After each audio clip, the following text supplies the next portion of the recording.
Hello everyone, a very good morning to all of you. I am Puneet and welcome to our YouTube channel Destiny Commerce Academy.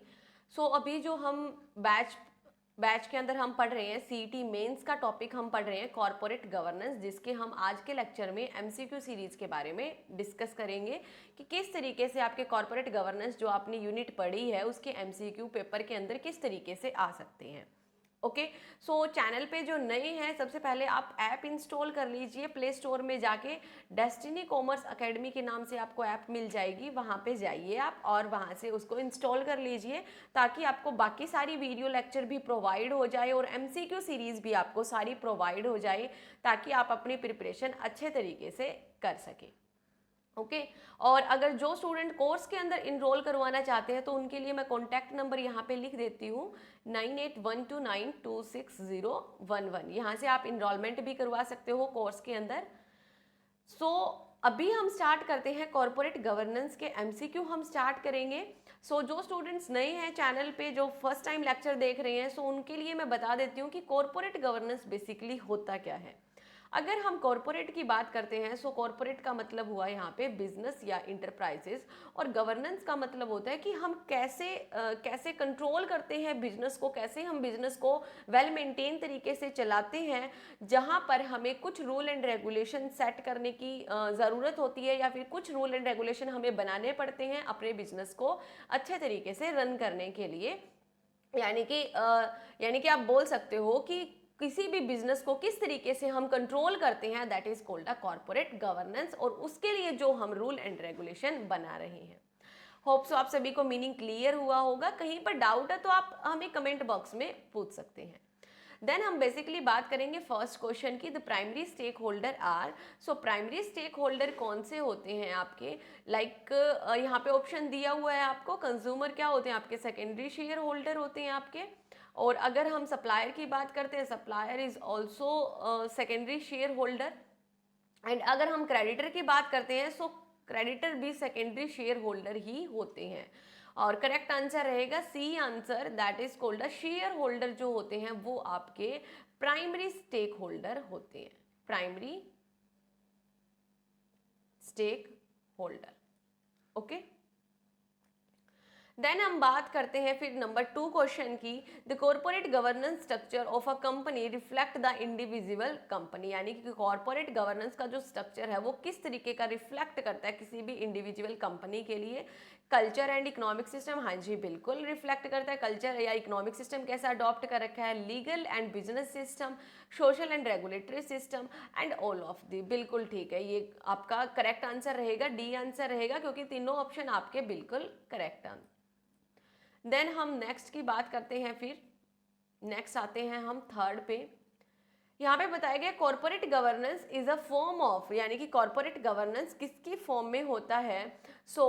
External regulation दिया हुआ है, government control, charitable action नहीं, इनकी form में नहीं होता है। Self regulation, जहां पर हम अपने बिजनेस के लिए रूल एंड रेगुलेशन बनाते हैं, रेगुलेशन बनाते हैं, वो आ जाता है आपका कॉर्पोरेट गवर्नेंस के फॉर्म में। देन फोर्थ की अगर बात करते हैं, CSR and corporate governance represent, CSR और कॉर्पोरेट गवर्नेंस क्या रिप्रेजेंट करते हैं बिटवीन बिजनेस एंड सोसाइटी। अब बिजनेस एंड सोसाइटी का मतलब क्या हुआ कि मान लीजिए बिजनेस को भी प्रॉफिट हो एज वेल एज सोसाइटी को भी। ये नहीं है कि बिजनेस को प्रॉफिट हो रहा है सोसाइटी को लॉस हो रहा है, ऐसे ही भी एक्टिविटी आपको परफॉर्म नहीं करनी है।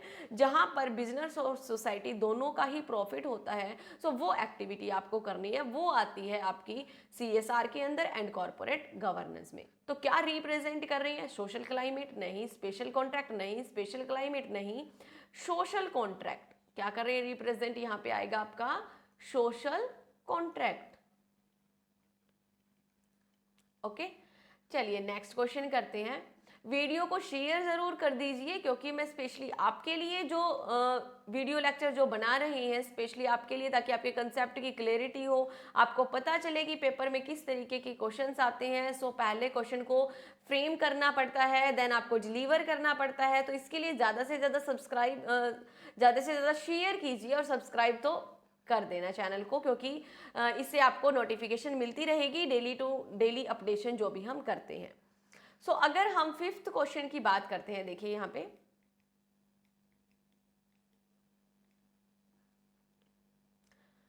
फिफ्थ क्वेश्चन की बात करेंगे, the framework for establishing good corporate and accountability was originally set up by, यानी कि good corporate governance and accountability किसके द्वारा सेटअप किया गया था ये फ्रेमवर्क? सो करेक्ट आंसर रहेगा कैडबरी कमेटी के द्वारा सेटअप किया गया था। नेक्स्ट देखिए six question, Dash may be defined as enhancement of long-term shareholder while at the same time protecting the interest of other stakeholder, यानी कि इनके अंदर से कौन सी ऐसी टर्म है जो डिफाइन कर रही है लॉन्ग टर्म शेयर होल्डर के बेनिफिट के लिए सोचते हैं और सेम टाइम पर प्रोटेक्ट करते हैं अदर स्टेक होल्डर को भी। सो जो सबके इंटरेस्ट के बारे में सोचते हैं that is called a corporate governance, यानी कि जो डिफाइन करती है शेयर होल्डर के लॉन्ग टर्म के लिए और अदर स्टेक होल्डर के इंटरेस्ट को प्रोटेक्ट करने के लिए। देन सेवंथ क्वेश्चन आता है, which of the following is are feature of corporate governance? कौन कौन से फीचर्स होते हैं? नॉन यूनिवर्सलिटी नहीं होएगा, एम्बिग्विटी नहीं, और देन आता है आपका नन ऑफ दिस, ये तो नहीं होएगा। सो करेक्ट आंसर रहेगा अकाउंटेबिलिटी, जहां पर हम क्या रहते हैं, अकाउंटेबल रहते हैं, उत्तरदायित्व रहते हैं। देन नेक्स्ट क्वेश्चन देखिए एट्थ क्वेश्चन आपका, देयर आर यूजली डैश की participant in a corporate governance? कितने की पार्टिसिपेंट होते हैं आपके कॉर्पोरेट गवर्नेंस में?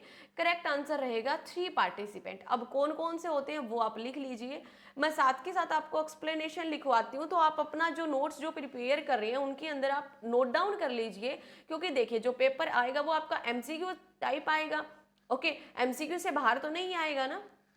और बेसिकली जो मैंने आपको सिलेबस करवाया है, आपका जो क्वेश्चंस जो बनेंगे वो उसी के अंदर से फ्रेम होके बनेंगे, ये तो है नहीं कि कहीं बाहर से आएंगे, ठीक है, क्योंकि हमने सारा डिटेल से पढ़ रखा है कॉर्पोरेट गवर्नेंस के बारे में और अभी हम एमसीक्यू भी लगा रहे हैं, तो इससे बाहर कहीं जा नहीं सकता। तो इनके जो कंसेप्ट है वो आप क्लैरिटी से समझिए, इन कंसेप्ट में क्या बोला गया है। क्वेश्चन को घुमा फिरा के दे सकता है बट कंसेप्ट सेम रहेगा आपका। ओके, सो यहाँ पर जो भी क्वेश्चन आता है उसको डिटेल से करने की कोशिश कीजिए और साथ के साथ नोट डाउन करते रहिए ताकि आपको कोई भी प्रॉब्लम ना हो। लाइक यहाँ पे 3 आ गया, 3 की पार्टिसिपेंट, तो आपको पता होना चाहिए कि कॉर्पोरेट गवर्नेंस में कौन से 3 की पार्टिसिपेंट होते हैं। Number 1 board of director,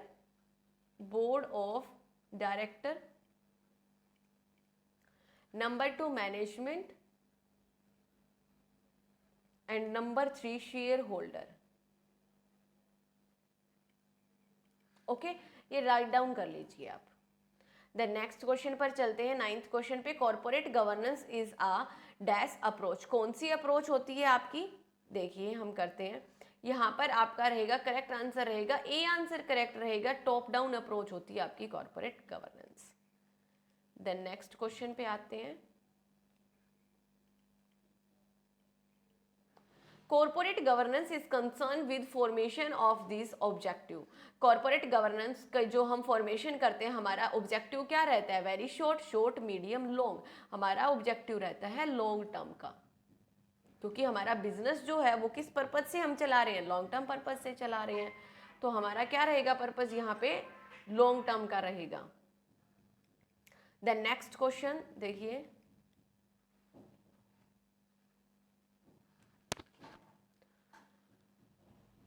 next question, ये नेक्स्ट पीडीएफ है आपकी। ओके, सो यहाँ पे 1 2 3 की फॉर्म में ही आपको दिया हुआ है, क्वेश्चन सीरीज में दिया हुआ है, तो यहाँ पे थोड़ा सा एडजस्ट कर लेना आप। क्वेश्चन सीरीज में करवा रही हूँ आपको। यहाँ से हम करते हैं number 1 question, business ethics deal primary with, यानी कि बिजनेस एथिक्स किसके साथ डील करता है? अगर बिजनेस एथिक्स की हम बात करते हैं तो वहाँ पे आता है सबसे पहले मोरल ऑब्लिगेशन, यानी कि क्या सही है क्या गलत है उसको सोच के ही हम क्या करते हैं, बिजनेस के अंदर एक्टिविटीज परफॉर्म करते हैं। Number 2, ethics are important. Ethics क्यों इंपॉर्टेंट होते हैं? फर्स्टली अगर बात करते हैं एथिक्स की, तो एथिक्स क्या होते हैं कि क्या सही है क्या गलत है इसका हमें पता होना चाहिए, that is called a ethics. Okay, यानी कि किसी भी पर्सन के कोई भी हरासमेंट नहीं होना चाहिए, पर्सनल टॉर्चर नहीं करना चाहिए, हम सोसाइटी के लिए भी हमें कुछ ना कुछ करना चाहिए। अगर हम हमारे बिजनेस के अंदर प्रॉफिट अर्निंग के लिए कर रहे हैं तो हमें उनके लिए भी कुछ ना कुछ करना चाहिए।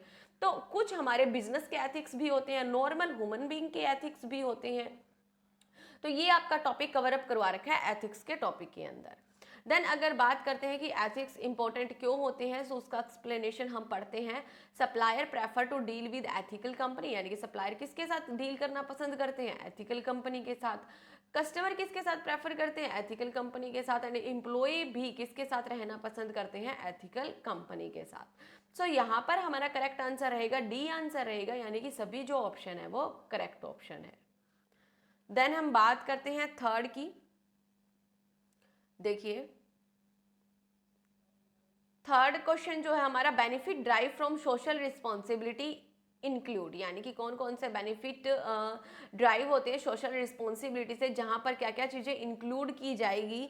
सो थर्ड का आपका जो करेक्ट आंसर रहेगा वो रहेगा आपका, देखिए, enhance organisational efficiency, obviously increase करना चाहते हो। Product better, producing better product, ये आप कर सकते हो, बट सोशल रिस्पॉन्सिबिलिटी आप मान के चलिए कि सोशल रिस्पॉन्सिबिलिटी से क्या बेनिफिट आपको ड्राइव होता है वो हमें सिलेक्ट करना है। Attracting people who want to work for the firm, firm के अंदर लोग काम करना चाहते हैं। सो यहाँ पर करेक्ट आंसर रहेगा आपका डी ऑप्शन, ए और सी, यानी कि जहां पर इफिशिएंसी इन्हांसमेंट होती है और लोग अट्रैक्ट होते हैं आपकी फर्म में काम करने के लिए। बी थोड़ा सा यहाँ पे सेट नहीं हो रहा है। देन हम फोर्थ क्वेश्चन की बात करते हैं। देखिए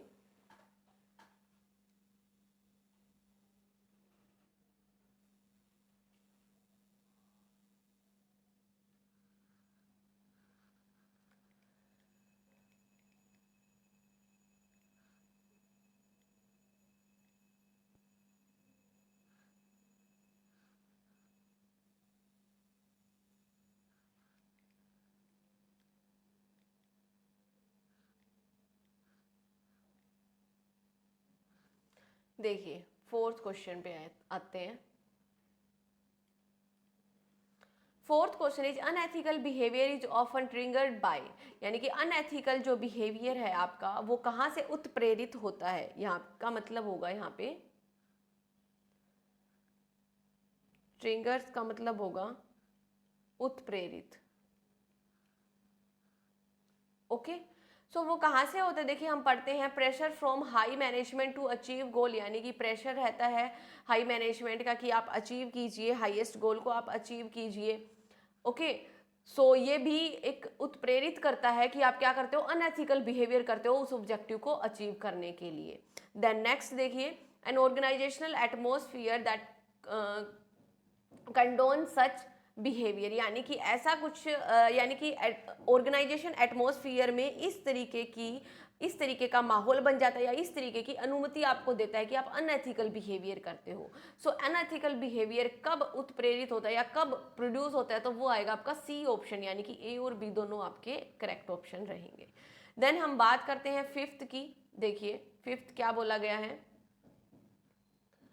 फिफ्थ की बात करेंगे। सो यहाँ पे बिल्डिंग आ सस्टेनेबल इन्वायरमेंट इंक्लूड, कौन कौन से सस्टेनेबल इन्वायरमेंट में इंक्लूड होते हैं? सो यहाँ पे क्या रहेगा करेक्ट आंसर, आपको पता ही है, डेवलपिंग ग्रीन सप्लाई चेन। अब ग्रीन सप्लाई चेन का मतलब क्या होता है कि मान लीजिए कि जो वेस्टेज कम हो, यानी कि सोसाइटी के लिए हार्म ना हो या फिर प्लांटेशन के लिए हार्म ना हो, ऐसा प्रोडक्ट प्रोड्यूस करना, एंड ओमिटिंग हजार्जियस इमर्सन। सो यहाँ पे सी आपका करेक्ट आंसर रहेगा, ए और बी दोनों आपके करेक्ट आंसर रहेंगे, करेक्ट ऑप्शन रहेंगे। देन हम बात करते हैं सिक्स की। देखिए सिक्स क्वेश्चन की हम बात करेंगे। Which of the following are true, इसके अंदर से कौन सा ट्रू है वो हम जानते हैं अभी। देखिए आप कौन सा ट्रू रहेगा इसके अंदर, ethical dilemmas arise when it thought that serious good and bad are bound together in the same activity. Okay, यानी कि एथिकल डिलेमा कब अराइज होता है, उस टाइम अराइज होता है जब हमें सीरियस कोई भी आपका सीरियस कोई भी टॉपिक लगा सकते हो, कोई भी प्रोडक्ट लगा सकते हो जहाँ पे गुड और बैड थिंग जो है वो एक साथ ही एक्टिविटी परफॉर्म करनी पड़ रही है। वहां पे हमें दुविधा होती है ना सोचने में, डिलेमा का मतलब होता है दुविधा। नेक्स्ट होता है फिर आपका ethical use instrument of coercion to oblige its subject, यानी कि एथिक्स का हम यूज करते हैं किसी को डराने के लिए, धमकाने के लिए, तो ऐसा नहीं होता है। Number 3, ethical behaviour is dependent on condition and circumstances under which an action event take place, यानी कि एथिकल बिहेवियर डिपेंड करता है कि किस कंडीशन में हम, क्या सर्कमस्टांसेस में क्या हम यूज कर रहे हैं, किस प्लेस पे। देन फोर्थ आता है code of conduct from a part of ethical training, ये कोड ऑफ कंडक्ट जो आप बनाते हो बिजनेस के अंदर वो एथिकल ट्रेनिंग का पार्ट होता है। सो यहाँ पे मेरे को करेक्ट आंसर लग रहा है A option and 3 option and 4th option, यानी कि B answer is a correct answer. Then हम नेक्स्ट बात कर रहे हैं नेक्स्ट क्वेश्चन की।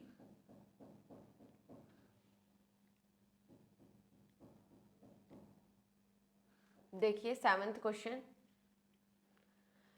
Which of the following statement is most appropriate describe deontological ethics? यानी कि कौन सा appropriate है यहाँ पे डेंटोलॉजिकल ethics के अंदर। आपके ये इंपॉर्टेंट कंसेप्ट रहते हैं, डेंटोलॉजिकल ethics कौन से होते हैं, तो ये आपके इंपॉर्टेंट कंसेप्ट रहेंगे, तो ये आप जरूर करके जाइए और आप अपनी नोटबुक में भी नोट डाउन कर लीजिए। अगर हम डेंटोलॉजिकल एथिक्स की बात करते हैं तो इसके बारे में मैं आपको थोड़ा सा लिखवा देती हूँ ताकि आपको कोई प्रॉब्लम ना हो। देखिए लिख लीजिए आप।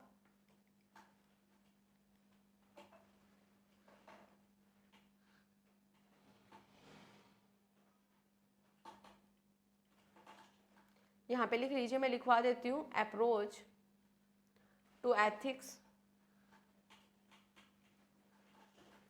Focusing on rightness and wrongness of action themselves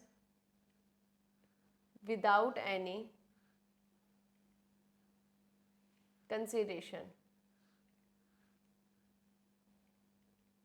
यानी कि डेंटोलॉजिकल जो एथिक्स होते हैं उसके अंदर फोकस किया जाता है कि क्या सही है क्या गलत है, कुछ भी और कंसीडर नहीं किया जाता। देखिए अभी हम क्वेश्चन को पढ़ते हैं। क्वेश्चन को हम पढ़ेंगे तो यहाँ पे फर्स्ट स्टेटमेंट हमने पढ़ ली है कि यहाँ पे इसने बोला the central idea of the right और wrong consideration is what make the act right और wrong other thing being equal. यानी कि अदर को कंसीडर ही नहीं किया है। इन्होंने बोला जो हमने अप्रोच पढ़ी थी अभी मैंने जो लिखवाई है आपको, उसके अंदर बोला गया है कि कुछ भी चीज़ कंसीडर नहीं की जाती, सिर्फ क्या ये सही है या फिर या गलत है, सिर्फ यही चीज़ कंसीडर की जाती है। तो ये आता है आपका मोस्ट अप्रोप्रिएट डिस्क्राइब कौन करता है, तो फर्स्ट ऑप्शन ही आपका मोस्ट अप्रोप्रिएट डिस्क्राइब कर रहा है अकॉर्डिंग टू द डेफिनेशन। कई बार अगर हमें डेफिनेशन क्वेश्चंस की पता होती है, एक्सप्लेनेशन पता होता है, सो अगर हमें ऑप्शन अगर करेक्ट मिल जाता है तो हमें वो टिक करना चाहिए, क्योंकि वहां से हमें पता है हमें, क्योंकि हम डेफिनेशन पढ़ के आए। अगर नहीं पढ़ के आए तो देखो पता नहीं चलेगा, बट अगर आपने पढ़ रखी है तो आप इजीली फाइंड आउट कर सकते हो।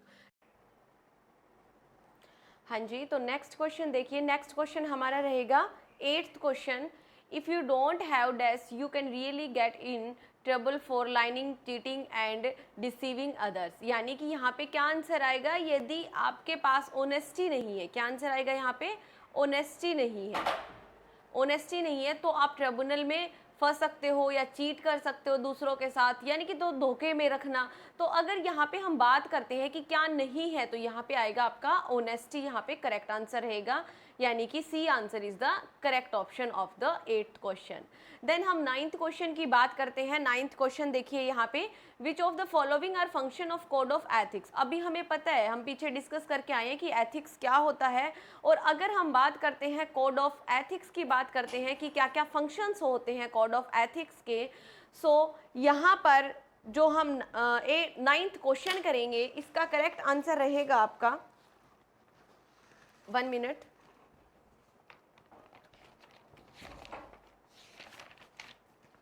देखिए आप रीड आउट करिए। अगर बात करते हैं हम कोड ऑफ एथिक्स की, और यहाँ पे दिए हुए हैं आपको फंक्शंस दिए हुए code of ethics. Code of ethics का मतलब होता है कि आपने बिजनेस के अंदर क्या कोड बनाए हुए हैं, क्या आप रूल रेगुलेशन फॉलो कर रहे हो अपने बिजनेस के लिए।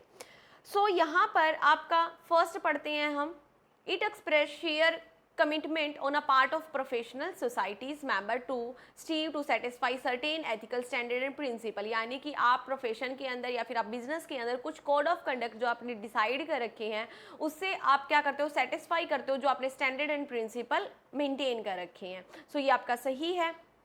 नेक्स्ट सेकंड आता है, it help foster an environment in which ethical behaviour in the norms. यानी कि वो हेल्प करते हैं आपके इन्वायरमेंट को अच्छा बनाने के लिए, अच्छा यानी कि पॉजिटिव इन्वायरमेंट बनाने के लिए।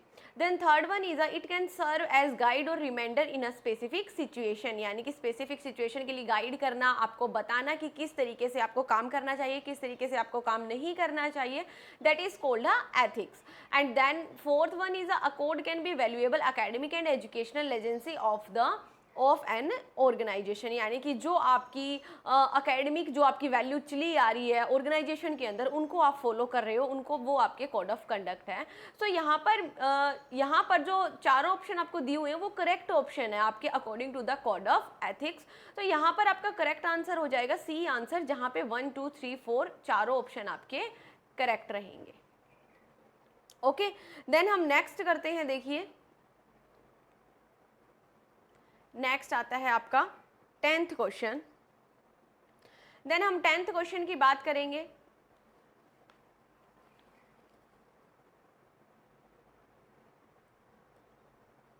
Value and ethics shape the, यानी कि वैल्यू और एथिक्स होते हैं वो किस चीज को सेप देते हैं. सो यहाँ पे आपको दिया हुआ है corporate unity, corporate discipline, corporate culture and corporate differences. तो यहाँ पर करेक्ट आंसर रहेगा कॉर्पोरेट कल्चर आपका क्या करते हैं, डेवलप करते हैं, या कॉर्पोरेट कल्चर को एक शेप दी जाती है वैल्यू एंड एथिक्स के द्वारा. देन हम 11th क्वेश्चन की बात करते हैं. Moral principle, standard of behaviour और set of value that guide persons action in the work place is called. जहां पर मोरल प्रिंसिपल्स को मानते हैं, कुछ स्टैंडर्ड ऑफ बिहेवियर को फॉलो करते हैं, सेट ऑफ वैल्यूज होती है जिससे कि पर्सन को गाइड किया जाता है, क्या उसको एक्शन लेना है एक वर्क प्लेस के अंदर. सो वो क्या कहलाता है आपका ऑफिस प्लेस एथिक्स कहलाता है, फैक्ट्री प्लेस एथिक्स कहलाता है, बिहेवियर एथिक्स कहलाता है, वर्क प्लेस एथिक्स कहलाता है. सो यहाँ पर करेक्ट आंसर रहेगा डी ऑप्शन, यानी कि वर्क प्लेस एथिक्स की. जहां पर आप काम कर रहे हो वहां पर जो प्रिंसिपल बनाए गए हैं उनको आप फॉलो कर रहे हो, स्टैंडर्ड ऑफ बिहेवियर को, जो वैल्यूज आपने सेट कर रखी है उन सभी को आप फॉलो कर रहे हो. देन आपका 12th क्वेश्चन आता है. देखिए 12th क्वेश्चन की हम बात करेंगे. 12th question, which of the following factor increase good ethics in the work place, यानी कि कौन सा जो एक अच्छा एथिक्स होता है वर्क प्लेस पे जो अनक्रेज करता है आपको काम करने के लिए, या कौन सा फैक्टर होता है. सो यहाँ पर करेक्ट आंसर देखिए क्या रहेगा, ट्रांसपेरेंसी. हाँ जी करता है transparency. Fair treatment to the employ all level, बिल्कुल जी बिल्कुल, क्योंकि देखिए सबसे पहले तो आपके ऑर्गेनाइजेशन के अंदर ट्रांसपेरेंसी होनी चाहिए, यानी कि वर्कर्स एंड मैनेजमेंट जो काम कर रही है, वर्कर्स को जो काम बताया जा रहा है उनके बीच में ट्रांसपेरेंसी होनी चाहिए कि हम इतना काम करेंगे, हमें इतना प्रॉफिट होगा तो आपको भी प्रॉफिट होगा. ठीक है, अगर मान लीजिए कि हम ट्रांसपेरेंसी नहीं रखते हैं मैनेजमेंट एंड वर्कर्स के बीच में, तो हमारे लिए बेनिफिशियल नहीं होता, क्योंकि वर्कर सोचेंगे कि चाहे हम कितना भी काम कर दें हमें तो कोई प्रॉफिट मिलने वाला नहीं है. तो अगर उनको प्रॉफिट नहीं मिलेगा तो वो अच्छे तरीके से काम नहीं करेंगे, कुछ एथिक्स को फॉलो नहीं करेंगे. तो यहाँ पे बात करते हैं ट्रांसपेरेंसी की. फेयर ट्रीटमेंट होना चाहिए सभी इंप्लॉयज के साथ, तो ही वो आपका एक अच्छा एथिक्स माना जाता है, एक अच्छा एथिकल वर्क प्लेस माना जाता है. तो यहाँ पर आपका सी ऑप्शन जो रहेगा वो आपका करेक्ट आंसर रहेगा. देन हम बात करते हैं 13 क्वेश्चन की. आइए 13 क्वेश्चन पे आते हैं. 13 क्वेश्चन की बात करते हैं. विच of the following in example of value, value का एग्जाम्पल कौन सा है यहाँ पे, justice, happiness, security, all of this. तो ये सारे करेक्ट आंसर रहेंगे आपके. जस्टिस भी आपका वैल्यू क्रिएट कर रहा है, जहाँ पे एग्जाम्पल पूछ रखा है इसने happiness, security etcetera. So 14 question is most company begin the process of establishing organisational ethics by develop. बहुत सारी जो कंपनीज होती है कौन सी प्रोसेस एस्टैब्लिश करती है ऑर्गेनाइजेशनल एथिक्स को डेवलप करने के लिए. तो देखिए हम यहाँ पे पढ़ते हैं एथिकल ट्रेनिंग प्रोग्राम चलाती है, कोड ऑफ कंडक्ट बनाती है, and ethical enforcement mechanism, hidden agendas. So यहाँ पर करेक्ट आंसर रहेगा आपका कोड ऑफ कंडक्ट, यानी कि हर कोई ऑर्गेनाइजेशन है वो अपने अपने कोड ऑफ कंडक्ट बनाता है कि क्या कोड आपको फॉलो करने चाहिए, क्या रूल एंड रेगुलेशन आपको फॉलो करने चाहिए. वो हर ऑर्गेनाइजेशन का अलग होता है, ऑर्गेनाइजेशन टू ऑर्गेनाइजेशन वरी करता है. देन हम बात करते हैं 15th क्वेश्चन की. Which of the following in example of area where business ethics apply, यानी कि कहाँ कौन सा एग्जाम्पल है यहाँ से जहाँ पर बिजनेस एथिक्स अप्लाई होता है. So number 1, conduct of international operation, nowhere, nowhere and in the personal life of staff, none of the above. तो यहाँ पे ये तो आपके तीनों ऑप्शन कहीं लग ही नहीं रहे हैं। सो यहाँ पर अगर हम फर्स्ट ऑप्शन की बात करते हैं कि कोड ऑफ इंटरनेशनल ऑपरेशन, यानी कि जब आप इंटरनेशनली डील करते हो, वहाँ से जब आप डीलिंग कर रहे हो, तो एट दैट टाइम जो आपके एथिक्स होते हैं, जो कोड ऑफ कंडक्ट आपने बना रखे हैं, जिन रूल रेगुलेशन को आप फॉलो कर रहे हो, वो आपके एग्जाम्पल रहेंगे बिजनेस एथिक्स के, कि आप दूसरे पर्सन के साथ, दूसरे बिजनेसमैन के साथ किस तरीके से डील कर रहे हो। देन नेक्स्ट क्वेश्चन पे आते हैं। देखिए 16th question. 16 question, a whistleblower is an employ. एक विशल ब्लोअर का जो हमने कोर्स बैच के अंदर जो लेक्चर बना रखा है, वहाँ पे हमने कंप्लीटली विशल ब्लोअर क्या होता है, उसके फीचर्स क्या क्या होते हैं, किस टाइप के होते हैं, करेक्टरिस्टिक के बारे में, different type of we shall blower, तो इन सब के बारे में हमने डिस्कस किया हुआ है। सो आप हमारी जो ऐप है उसको इंस्टॉल कर लीजिए, ऐप प्ले स्टोर पे जाके डेस्टिनी कॉमर्स अकेडमी के नाम से, वहाँ से आपको सारे लेक्चर मिल जाएंगे और आपको यूट्यूब पर भी इसके आपको डेमो क्लासेस मिल जाएंगी आपको, तो आप वहाँ से जाके देख सकते हो। और जिस स्टूडेंट्स ने बैच ले रखा है तो उनको ऑलरेडी पता ही है कि हमने पढ़ा हुआ है विशल ब्लोअर के बारे में कि कौन होता है। जो नए स्टूडेंट हैं उनके लिए मैं बोल रही हूँ, तो आप करना ये, आप यूट्यूब पे जाना, आपको वीडियो लेक्चर मिल जाएंगे, या फिर आप ऐप इंस्टॉल कर लेना। यहाँ से आपको MCQ सीरीज भी आपको बिल्कुल सीरीज वाइज मिल जाएगी, और आपको ऑलमोस्ट आपको सारे कंसेप्ट जो CET मेंस के जो टॉपिक है वो भी आपको मिल जाएंगे। और अगर आप डिटेल से करना चाहते हो तो आप कोर्स के अंदर इनरोल करवा सकते हो। देन अगर विशल ब्लोअर की बात करते हैं हम, तो मैं आपको यहाँ पे थोड़ा सा बता देती हूँ विशल ब्लोअर के बारे में। लिख लीजिए आप, is a person often an employee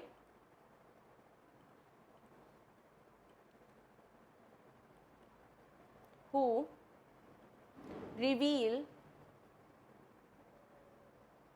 information about activity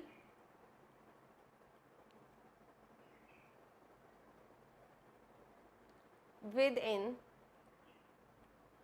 a private or public organization